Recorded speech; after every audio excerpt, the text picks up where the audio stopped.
Now your local news. A serial rapist is targeting Chicago area women and strikes again, this time in Lincoln Park. Tonight, what you can do to protect yourself. Why Diana Ross is doing time behind bars. And from Weather Control, skies look fair tomorrow, but what about the rest of the week? I'll have the True View forecast. And find out if love online is the way to find Mr. Right. Now, the news on CBS 2. Tonight, the search for a serial rapist. 7 attacks are linked to the same man, putting some Chicago women on edge. You never can really feel safe if anyone's able to get in anyway, door or window. I don't really know how you could possibly feel safe at all. Good evening, I'm Antonio Mora. And I'm Diann Burns. That serial rapist on the loose tonight has Chicago police warning women to lock their doors and windows.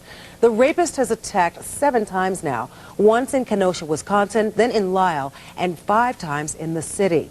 The latest rape was over the weekend in Lincoln Park. CBS 2's Sylvia Gomez is live at Area 3 Police Headquarters. And at this point, Sylvia, do police even have a composite sketch of this suspect? Diane, I'm afraid I have to say the answer to that is no. Police say this rapist actually covered his victims' faces and threatened them with a knife, so none of them have been able to give an accurate description. However, detectives are working with several of the victims trying to piece together a composite based on their collective memories. One thing detectives do know, though, is this is a criminal of opportunity. Not in one case did he forcibly enter a residence. Certainly no blame is being directed at victims, but tonight Area 3's commander of the detective division says this rapist is capitalizing on women's mistakes. People, I don't care who they are, what their names are, it doesn't matter. They have to do the job. They're entrusted, they're paid by the taxpayer of the city of Chicago. They have to do their job, period. Our exclusive CBS 2 News Radio 780 opinion survey did find one sign of Daley's continuing strength. 80% of adults in the city and suburbs believe Daley will survive this scandal politically despite his current problems. Now, many will be looking to see how the mayor addresses all of this tomorrow when he delivers his annual State of the City speech downtown at lunchtime, Antonio and Diann. And that will get more attention this year than many other years. Perhaps it will. Yeah. Thanks, Mike. Well, tonight, firefighters are still searching for the cause in a deadly fire overnight. The fire killed 3 people, including a 2-year-old boy and his grandmother.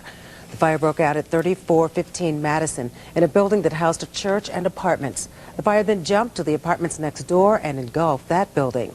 In far western Sycamore, 2 firefighters were injured fighting a fire that engulfed a church there. Investigators say the Evangelical Church of St. John is a complete loss. 11 neighboring fire units were called in to help put out the fire. The firefighters that were injured are not seriously injured. The probe into the cause of the deadly Cook County building fire could be twice as costly as expected. The investigation could reportedly exceed $2 million. Meanwhile, the hearings into the fire continue. Today, the county-appointed commission heard from the creator of the disaster plan for the building. He said no one even looked at the emergency document that night. He also explained that a simple device could have kept stairway doors unlocked and prevented the tragedy. Well, tonight, a chilling look inside the mind of a convicted serial killer. They were just pieces of trash to me. They were garbage. For the first time, the killer's confessions are being released. Also, new details about what's causing serious water worries in one suburban community. I'm Steve Baskerville in CBS 2 Weather Control, where it looks like a typical February week coming up.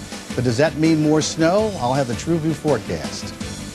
I'm Stacia Dubin. Online matchmaking is exploding in popularity, but is it right for you? Find out what these singles know. Watch my report, Love Online. That's coming up. Last week, an unfortunate accident shut down The Late Show and made headlines. Tonight, Are you ready for this? for the first time, snowboarder Tara Dikitis joins Dave and watches the shocking footage of her fall.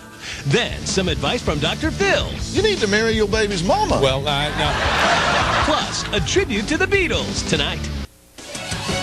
You're watching the news on CBS 2 with Antonio Mora, Diann Burns, Steve Baskerville with weather, and Mike Adamle on sports. This is CBS 2 News at 10. They are the chilling confessions of a killer. Tonight, authorities in Washington state have released 106 hours of DVD recordings with the Green River Killer. Gary Ridgway told them killing was one thing he was good at. I used my hand, my arm.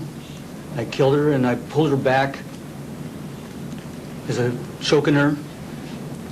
I used stitched cord on some women's necks and I pulled them tight. For months, detectives sat across from Ridgway, interrogating him to find out the scope of his crimes. He's admitted to killing 70 women, but only 48 murders have been confirmed. As recently as this weekend, police were searching an area near Portland for more remains. Tonight, find out why singer Diana Ross is going to the Slammer. Plus, if you've been looking for love in all the wrong places, a high-tech tool is promising to help you meet your match. I'm like, whoa, hello. So I said, okay, I'm going to have to email her. Find out if this couple has a love connection that can work for you.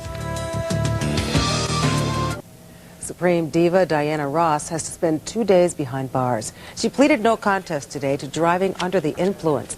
It happened two years ago. She was pulled over by police in Tucson when some drivers reported that she was driving reckless. Ross has to serve a 48-hour jail sentence before March 9th and complete at least 36 hours of treatment for alcohol abuse. So tonight, 20 degrees for the low, 20-mile-per-hour winds, mostly cloudy, maybe a flurry here or there, but not likely in most places tomorrow morning. Not much of a change, although it'll be a cold start with a 15-mile-per-hour wind and the temperature in the low 20s. Now, tomorrow night, look at that low. That's 14 degrees by late tomorrow night and overnight into Wednesday. So we will get a touch of colder weather as it tries to come in and make its presence felt on certain nights like Tuesday night, Thursday night, and Saturday night. In only 2 days out of the next 5 do we have a hint of snow in the air. Showers on both those days, Wednesday and on Saturday. We're looking pretty good. Makes you feel taller just thinking about it. It does. On the walk over, I felt taller. Just tall. Just throw it. This is going to go on for days now. Thanks, Steve. How do you feel? Very short. An electronics chain pulls the plug on some of its Chicago stores. Plus, lighting up could soon be banned in another Chicago suburb. Electronics giant Circuit City has announced it will begin closing some of its less profitable stores. In all, 19 locations will be shut down, including 2 in the Chicago area. The Golf Mill store in Niles and the Skokie Boulevard store in Northbrook will begin a closeout sale of their merchandise tomorrow. And some bad news from Tower Records. The music and movie chain has filed for bankruptcy. The store blames competition from discount retailers and internet downloads. Another Chicago suburb is hoping to snuff out smoking in public places, this time Arlington Heights. Tonight, the village board meets to talk about how to regulate smoking at restaurants and other businesses. 7 years ago, Arlington Heights tried and failed to have a law with a smoke ban. But the ban's already in place in suburbs like Skokie. Proponents are hoping this time can be easier to get support. College basketball, Notre Dame takes a bite out of the Huskies, and at Madison Square Garden, dozens of breeds vying for the title of top dog at the Westminster Dog Show. Plus, where were you 40 years ago tonight? A look back at a musical milestone. Battle of winless teams clashing in Mount Pleasant, Michigan. Rob Judson's Northern Illinois Huskies winless on the road against Central Michigan, winless in Mid-American Conference play. Tony Bounds scoring 19 points for Central. They prevail 83-74 for their first conference win. The Bulls host Indiana tomorrow night, and a penny for general manager John Paxson's thoughts. The team played better under Scott Skiles at the end of their 1-6 road trip, but with the NBA trade deadline fast approaching, Marcus Fizer is the most prominent player rumored to be shopped around. Fizer has heard it all before and tries to distance himself from all the speculation. It's like that, you know, that old song that you hear over and over again. You get used to it, you know. Thinking about it happening and letting that getting you down or whatever, it's something that if you allow yourself to be that weak, then, you know, it will bother you. No one's being shopped, but it's you know, you get calls. Everybody gets talked about. I mean, I've had a lot of teams. I've had just about every team call me about one of our 2 big young kids. So everybody gets talked about. If I can improve our team, you know, I'll do it. Meanwhile, Heisman Trophy runner-up Larry Fitzgerald announced today that he'll enter this April's NFL draft. Unlike Ohio State's Maurice Clarett, the NFL cleared the way for Fitzgerald's entry into this year's draft because he is 3 yeyears past his senior year in high school, having gone to a military prep school for a year. Fitzgerald has been one of college football's best receivers over the past 2 seasons. 19-year NFL veteran Wade Wilson has been named as the Bears quarterback coach for next season. Wilson spent most of those seasons with the Minnesota Vikings. Most recently, he was QB coach for the Dallas Cowboys. Finally, it's the Super Bowl of dog shows, the Westminster at the Garden in New York. This is Coco, a Norfolk Terrier, who won the Terrier group tonight and is the favorite for tonight. In Best of Show tomorrow night, this is my favorite, the Pekingese, who won the toy group. Handler Hiram Stewart said to get him ready for the show, he just whispered in his ear, "You're the king, you're the king, you're the king." Pekingese believed it. This is a sport? It is a sport. It's popular, too. No, it's popular, but I don't think you're... Don't mess with the dogs. No, I'm not messing with the dogs. I'm just messing with I'll tell you what, the classification of it as a sport. So much of a sport, it's going to be in our show tomorrow night, too. It's a lot of work to get those dogs ready. That was cool. That's it for us tonight. Our news continues at 5. I'm Antonio Mora. I'm Diann Burns for Mike Adamle and Steve Baskerville. Hope you have a good night.